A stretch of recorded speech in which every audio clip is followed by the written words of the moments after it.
වරේ අතේ සල්ලිත් තිබුණේ නෑ මචං.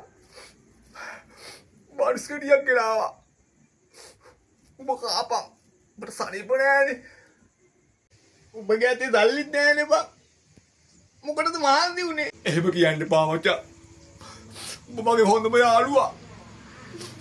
මට තනියම කන්න පුළුවන්ද කියපන් ඔබ එහෙක. මෙන්න මේ වරේ පිස්සු කෙරෙන්නේ නැතුව.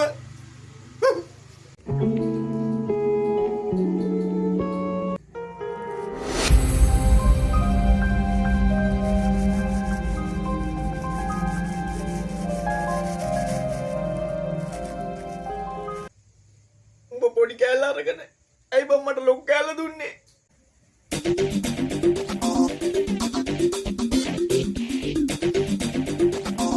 එහෙම අවුලක් නෑ බා. උඹ මගේ හොඳම යාළුවනේ. අනික උඹට පොඩි කෑල්ල දීලා මට ලොකු කෑල්ල කන්න පුළුවන්ද කියපන්කෝ.